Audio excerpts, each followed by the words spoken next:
Wake up! It's the Sleep Unplugged podcast, episode 173, Sleep and Altitude. Only look up.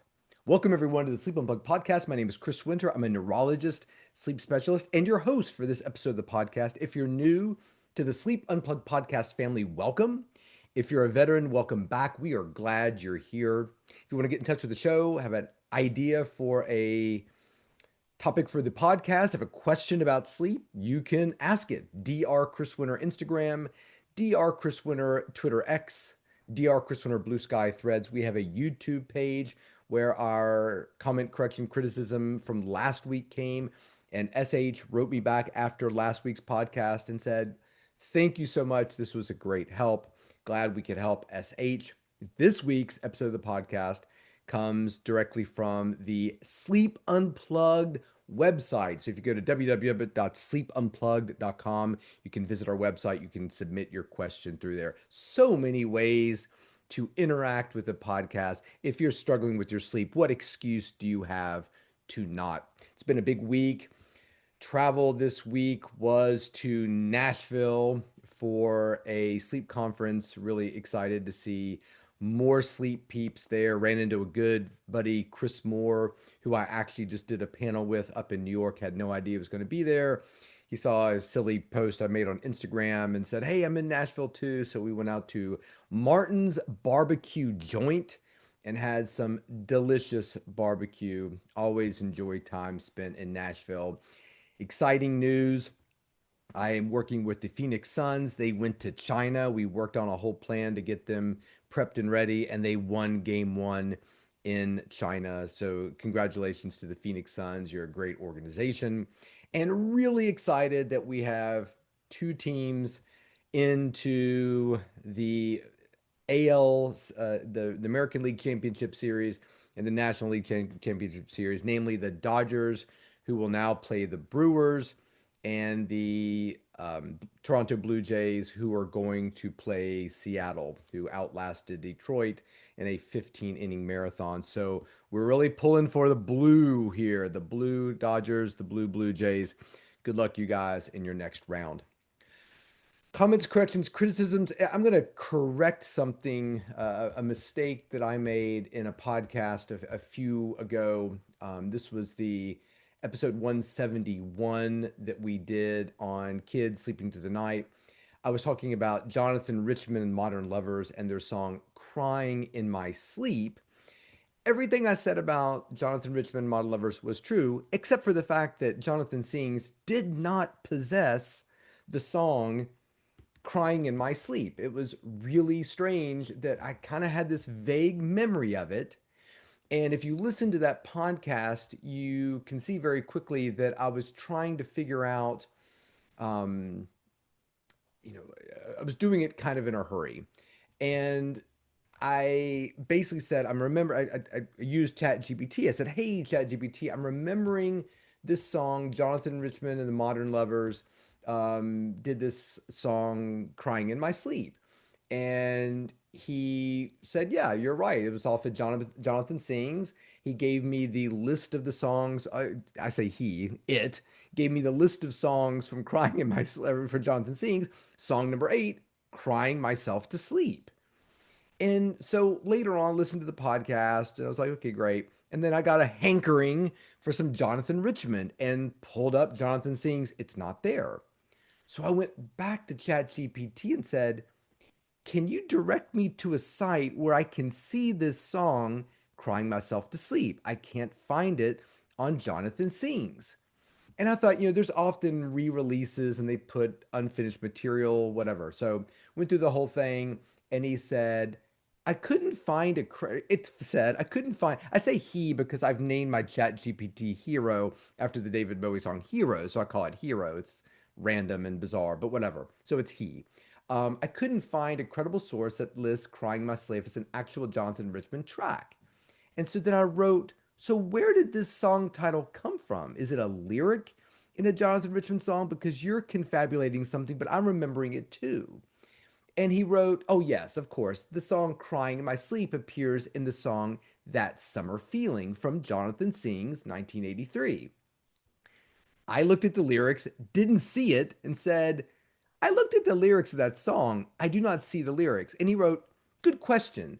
So far, I haven't been able to find any solid evidence that crying myself to sleep is a Richmond title or lyric. And so ever does the word crying or tears ever come up in a Jonathan Richman lyric? And he found some things, and I wrote about what the word tears, and he said no. So finally, I wrote, I do not see that lyric from Morning of Our Lives. What's going on, hero? Are you making things up? Where is this coming from? I feel like these mistakes are beneath you. It thought for a minute and 41 seconds, and it said, you're right to be frustrated and you're right on the facts. I'm making confident guesses without verifying, and that's not okay. So it went on to describe what happened. So, bottom line, I'm issuing a correction on behalf of myself and my ChatGPT hero that there was no song there. And the song that I was actually thinking of was a Squeeze song. So if you look at Spotify music playlist volume 4 for the Sleep Unplugged podcast, we have substituted in the song Crying in My Sleep by Squeeze. This week, we will not make a similar error. So, comments, corrections, criticisms of one more. This is from MG. He contacted us through the podcast webpage and said, good day. I'm an athlete focused on the mountains. I currently live in Peru at 3,000 meters, doing various activities, including rock climbing, rollerblading, and preparing for skiing, running for cardio, gym work. I've been suffering from quite bad restlessness and frequent periods of waking up and taking up an hour or more to fall back to sleep. This fragments my sleep cycles, and I've tried several things, but I can't pinpoint the issue. Would you be able to help? And so I said, hey, this is a great idea because I think a lot of what you're doing relates to sleeping at altitude, and that will be the episode podcast that we will do this week. Quickly, the podcast lyric is a real lyric and a real group, and everything's real. Only Look Up is from the Guster song All the Way Up to Heaven off of their 1999 album Lost and Gone Forever. This was their third album and sort of their breakthrough album because of the song Fa Fa Fa. I think it was the name of it. Fa La La Fa Fa Fa. I can't remember what the name of it is, but it's a great song and it's a great album. I burnt through this album over and over again. 1999. This was Guster. They met up at Tufts University. I always thought they were part of the a cappella group up at Tufts University, but I couldn't find any information to verify that. Interesting note about the entire album, Lost and Gone Forever. All the drums were played by hand, not with sticks. And I just love that song. I love the ending of all the way to heaven. It's great. All the ending of Fa Fa is awesome. And this really marked this beginning of a streak of just amazing albums by Guster. Lost and Gone Forever was 99. Then they did Keep It Together and then Ganging Up on the Sun. Keep It Together had Amsterdam, which is awesome. And Ganging Up on the Sun had Satellite, which is fantastic. And Dear Valentine. So we'll put some Guster on the Spotify Music Playlist Volume 4 and we will dive into sleep at altitude. Before I get going, I will mention last week's episode. I don't like listening to my own voice. I think I have a kind of funny speech, kind of with SHs and CHs I've talked about before. Last week was even worse. I'm like, "God, what is going on with this? I sound even worse to me than I do typically. And I realized I just got Invisalign and left them in for the podcast. So if you were equally irritated by my voice last week, I will now be taking the Invisalign off when I record the podcast. Speaking of health modifications, I recently got, and if you're watching on YouTube, you can see my first pair of progressive lenses, and my God, what an amazing thing. I waited way, way, way too long to accept the fact that vision on both ends of the spectrum was completely collapsing. And I finally went into my eye doctor and said, it's time. And so they fitted me for some really nice couple pairs of progressive lenses. And man, they did a fantastic job with them. So really appreciate the people who did that and really want to give them a great shout out. So anyway, moving on to our podcast this week about sleep and altitude. I, I think this is a fantastic topic. It's sort of a niche topic in some ways, for sure. Um, but I think it does affect a lot of people. I, like MG, went to Peru and actually felt pretty significant altitude effects when we were kind of climbing up to Machu Picchu and all that good stuff. So I think it does affect some people, particularly athletes, when players travel from New York City and play in Denver. They're not only dealing with travel and jet lag and circadian issues that we often talk to athletes about, but they're also dealing with altitude. So quickly, what does this mean? What's really happening here? So when we're at altitude, it's actually increasing uh, the rapidity with which we breathe because of the lower amount of oxygen that we're dealing with. So our carotid bodies, or these little organs inside of our carotid arteries, are typically constantly sensing how much oxygen is in the bloodstream, monitoring carbon dioxide levels.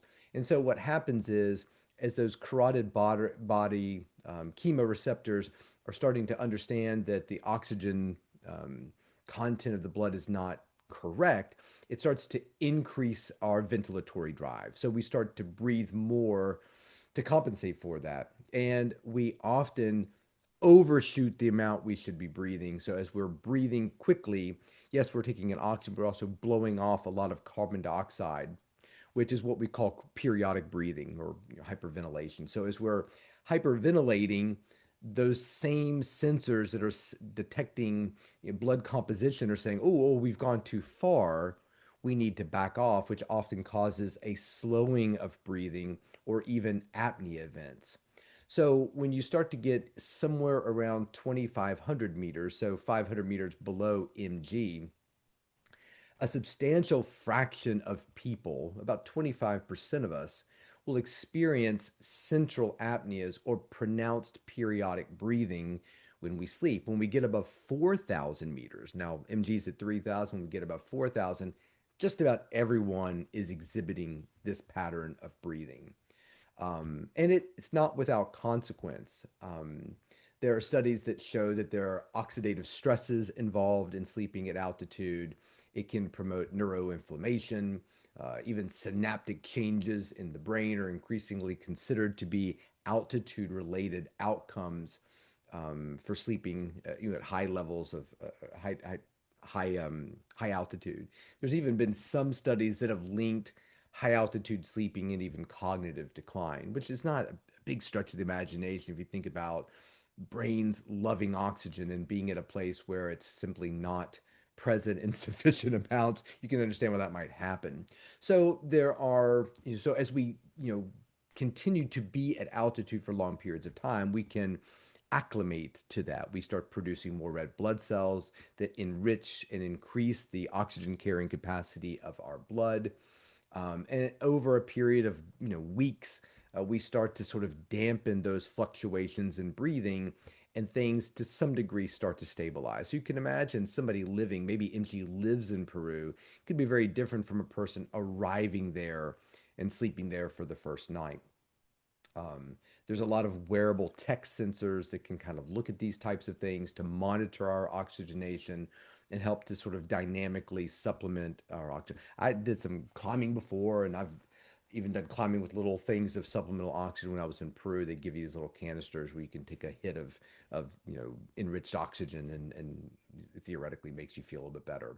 There was a 2024 study that showed that enriching nighttime oxygen help to improve the metrics of sleep when you're sleeping at altitude, but the long-term effects are largely sort of under investigation even still. So you're taking the trip of the lifetime to Peru to check out Machu Picchu, and which I would highly recommend. It's incredible, and even hiking up to it is a lot of fun.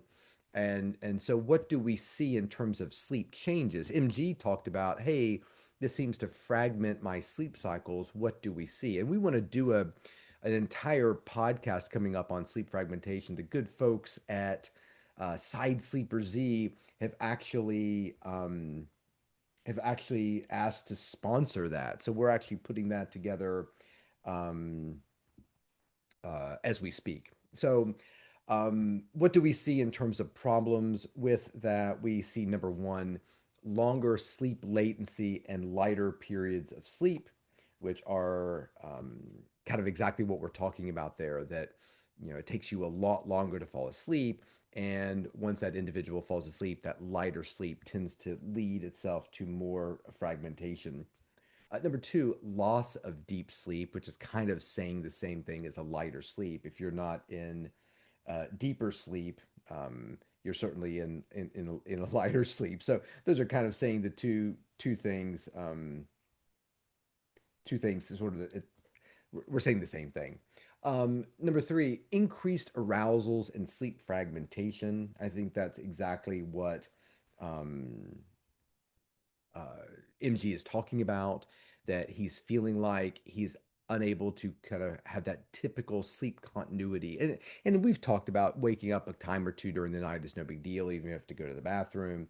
What we're really talking about here is an individual who is feeling extremely fragmented with their sleep, throughout the time that they're sleeping. And that can make a really big difference in terms of how people feel during the next day.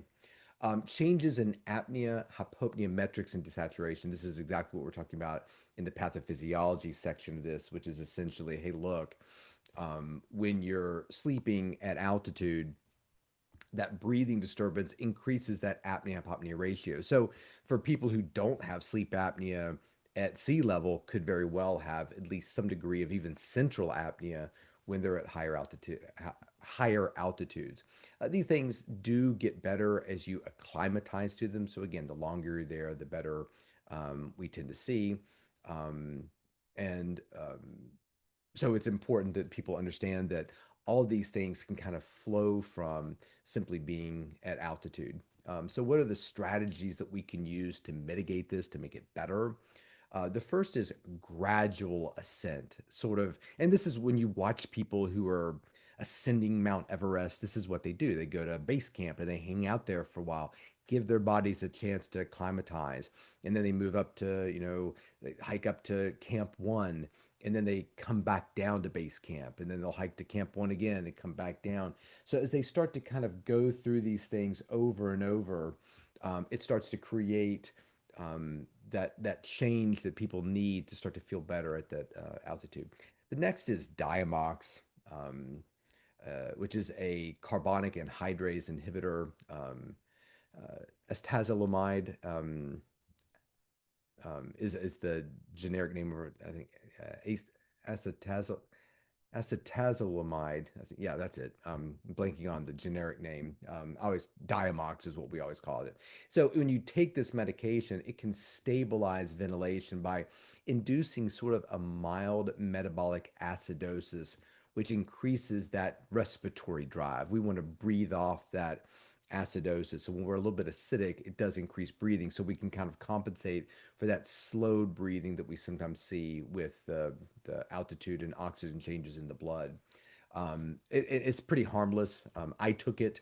I did think it helped when I went to Peru, but not everybody needs it, and it's not a cure-all for everyone. Supplemental oxygen, which can either be happening throughout the day or just when you sleep at night, can be very helpful. CPAPs are typically not particularly helpful. Not that you wouldn't wear them if you had sleep apnea, but they're just propping open your airway. They're not really thinking a lot about what's going on with your oxygen and altitude situation. So some data suggests that ASV, which are adaptive servo ventilation, they're kind of a higher level type of CPAP-like unit, that these devices can be useful in terms of stimulating breathing when an individual is experiencing those central apneas. There is slight evidence about melatonin and other antioxidant approaches. Some researchers propose melatonin might help counteract some of this oxidative stress and fatigue induced by hypoxia. Clinical trials are wildly lacking, I would say. Avoiding things like alcohol, being in really good shape when you travel, aggressive hydration, controlling for your sleep environment, which if you're sleeping on top of a mountain, sometimes in certain situations can be very difficult to do. again, wearables and sensors can give you more information about what's going on with your sleep. And then trying to use, good nutrition, good strategies for travel to optimize um, your your ability to acclimatize to what you're actually doing. So when we actually went to Peru, I definitely saw differences in sleep. In fact, I wrote an article for Huffington Post that's still there. I wrote a whole series of these articles I called "Sleeping Around." What's it like to sleep in a haunted house? What's it like to sleep in a sensory deprivation tank? What's it like to sleep at altitude? So if you look that up, you can find that article about sleeping at altitude. Um, Trying to think what else, if there's anything else. I think that's probably about it. I mean, sleeping at altitude definitely affects people's sleep. It's definitely something you should be aware of. And there are steps you can take. So talking to your doctor about Diamox, if you've got access to an ASV device, that could be certainly helpful prior to traveling, especially if you're already on a CPAP and already prone to having sleep apnea. But that's it. Sleeping at altitude, done and dusted. If you have any questions about the episode, you can hit us up at Dr. Chris Winter Instagram, Dr. Chris Winter Twitter, Dr. Chris Winter Bluesky Threads. We have a YouTube page. You can check everything out. Two books: The Sleep Solution, Why Your Sleep's Broken and How to Fix It, as well as The Rested Child. Good luck to the Dodgers. Good luck to the Blue Jays. And until next week, sleep well.